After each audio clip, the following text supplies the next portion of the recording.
Hi റൂഹിക്കുട്ടി. Hi തണ്ടറായി. ഓഹോ, എന്താണ് ഇന്നത്തെ പ്രത്യേകത? ഇന്ന് ഇന്ത്യക്ക് 78 ഇൻഡിപെൻഡൻസ് ഡേ ആണ്. ഓഹോ, ഇൻഡിപെൻഡൻസ് ഡേ ആണോ? എടാ, എന്നാണ് ഇന്ത്യക്ക് ഇൻഡിപെൻഡൻസ് കിട്ടിയത്? അത് ഓഗസ്റ്റ് 15, 1947 ഇന്ത്യക്ക് ഇൻഡിപെൻഡൻസ് കിട്ടിയത്. ഓഹോ, അത് ശരി. ഇതെന്ത് സാധനമാടാ? ഇതോ ഇന്ന് ഇൻഡിപെൻഡൻസ് ഡേ ആയതുകൊണ്ട് അച്ഛൻ എനിക്ക് വാങ്ങിത്തന്ന ഒരു ആക്ടിവിറ്റി ആണ്. ആക്ടിവിറ്റിയോ? അത് ശരി. ഇന്ത്യ ഫീൽ ചെയ്യണം.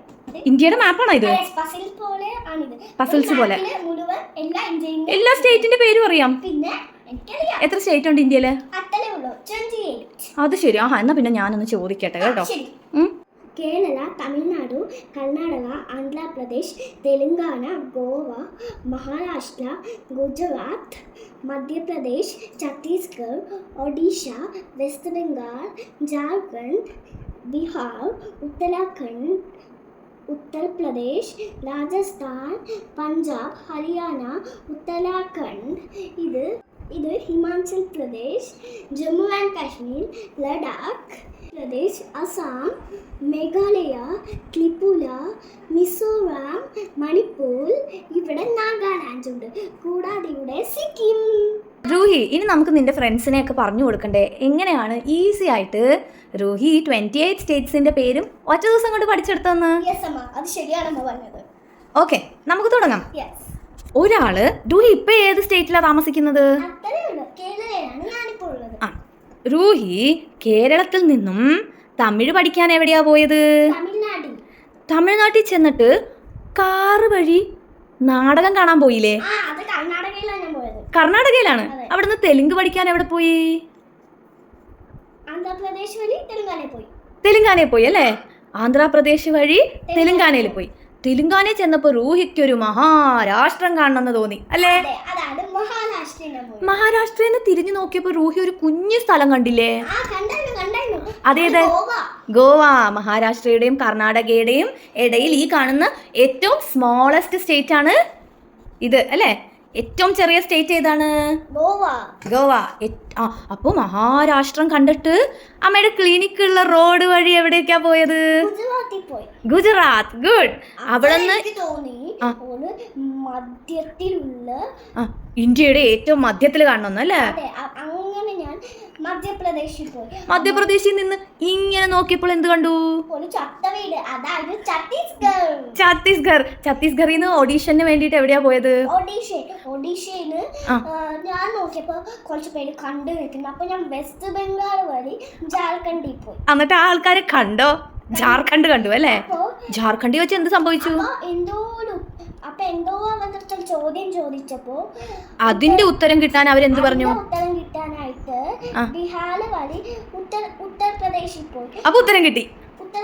അപ്പൊ അവർക്ക് ഓർമ്മ വന്നു അത് ശരിയാണോന്ന് ചോദിക്കാൻ രാജാവിന്റെ അടുത്ത് പോകുന്നു. അങ്ങനെ രാജസ്ഥാനിൽ പോയപ്പോ രാജാവ് പറഞ്ഞു പഞ്ചാബിൽ പോവാം. പഞ്ചാബ് ചോദിച്ചപ്പോ അവരുടെ തൊട്ടടുത്ത് എന്തുണ്ടായിരുന്നു? അപ്പൊ അവര് പറഞ്ഞു നമ്മളുടെ തൊട്ടടുത്തൊരാന ഉണ്ട്, അതാണ് ഹരിയാന. അപ്പൊ അവിടെ വേറെ ഉത്തരം കിട്ടാനായിട്ട് എവിടെ പോയി? ഉത്തരാഖണ്ഡിൽ പോയി. അപ്പൊ അവിടെ ഉത്തരവും കിട്ടി, കാണുകയും ചെയ്തു. പിന്നെ നമ്മൾ എൻജോയ് ചെയ്യാൻ ഒരു ഭംഗിയുള്ള സ്ഥലത്ത് പോയതോ? അതെ, അതാണ് ഹിമാചൽ പ്രദേശ്. ഈ ഇടയ്ക്ക് വയനാട്ടിൽ ഉരുൾപൊട്ടിയില്ലേ? അതുപോലെ ഉരുൾപൊട്ടിയിട്ട് കുറേ നാശനഷ്ടം വന്ന ഒരു സംസ്ഥാനം ഏതാണ്? ഹിമാചൽ പ്രദേശ്. അവിടെയും കുറേ നദികളൊക്കെ ഇങ്ങനെ കുറേ ഒഴുകി. അവിടെ വീണ്ടും എൻജോയ് ചെയ്യാനായിട്ട് നമ്മള് എവിടെ പോയി? ജമ്മു ആൻഡ് കാശ്മീർ. അവിടെ ഈഗിൾ ഇങ്ങനെ പറക്കുന്നുണ്ട്. അത് നോക്കിയപ്പോ ലഡാക്കിലും എത്തി അല്ലേ? എടാ, നമ്മുടെ നിയറസ്റ്റ് സ്റ്റാർ ഏതാടാ? അതാണ് സണ്ണാണ് നമ്മുടെ നിയറസ്റ്റ് സ്റ്റാർ അല്ലേ? സൂര്യൻ ഉദിക്കുന്ന കാണാനായിട്ട് അവിടെ അരുണാചൽ പ്രദേശിൽ പോയി. എന്തുകൊണ്ടാ അരുണാചൽ പ്രദേശിനെ അങ്ങനെ വിളിക്കുന്നതെന്ന് അറിയാമോ റോഹിക്കുട്ടിക്ക്? ഇന്ത്യയിൽ ആദ്യം സൂര്യൻ ഉദിക്കുന്നത് എവിടെയാണ്? അരുണാചൽ പ്രദേശിൽ. അതുകൊണ്ടാണ് അരുൺ ആഞ്ചൽ എന്ന് പറയുന്നത്. ലാൻഡ് ഓഫ് റൈസിംഗ് സൺ എന്നാണ് പറയുന്നത്. അരുണാചൽ പ്രദേശിൽ നിന്ന് ചായ കുടിക്കാൻ എവിടെ പോയി? അസാമിലേക്ക് പോയി. Assam apple valley tea. അത് മറക്കണ്ട. അപ്പൊ സൂര്യൻ ഉദിക്കുന്നത് കണ്ടിട്ട് അവിടെ മേഘാലയയിൽ പോയി, മേഘങ്ങൾക്കിടയിൽ അല്ലേ? അപ്പൊ നോക്കിയപ്പോ താഴെ 3 കുട്ടികൾ നിൽക്കുന്നുണ്ട്. അപ്പൊ അവരെ കാണാനായിട്ട് ത്രിപുരയിൽ പോയി. അപ്പൊ മിസ് എങ്ങോട്ട് ചാടി? മിസ് മിസോറാമില്. അപ്പൊ മണി എവിടെ ചാടി? മണിപ്പൂരിൽ. അപ്പൊ നാഗങ്ങളെ കാണാൻ തോന്നി. അതെവിടെയാ ചാടിയിട്ട്? നാഗാലാൻഡിന് ലാസ്റ്റ് സിക്കിമിലേക്ക് പോയി. Thank you. Kim Kim Kim Kim Sikkim അല്ലേ? അതെ. അങ്ങനെ നമ്മൾ ഇന്ത്യയുടെ ഫുൾ സ്റ്റേറ്റ്സിന്റെയും പേര് പഠിച്ചു അല്ലേ? യെസ്. ജമ്മു ആൻഡ് കാശ്മീറും ലഡാക്കും സ്റ്റേറ്റ് അല്ല കേട്ടോ, അത് യൂണിയൻ ടെറിട്ടറിയാണ്. അത് നമ്മൾ അടുത്ത വീഡിയോയിൽ ഫ്രണ്ട്സിന് പഠിപ്പിച്ചു കൊടുക്കാം. ഇനി നമ്മൾ അടുത്ത വീഡിയോയിൽ ഇതിന്റെ എല്ലാ ക്യാപിറ്റൽസും പഠിപ്പിച്ചു കൊടുക്കും ഇല്ലേ? ഇനിയും പഠിക്കാനുള്ള ഫോളോ വീഡിയോസുമായി ഞാൻ പറയുന്നുണ്ട്. റോഹീസ് വേർഡിൽ ഫോളോ ചെയ്യൂ, ലൈക്കും അടിക്കൂ. Thank you.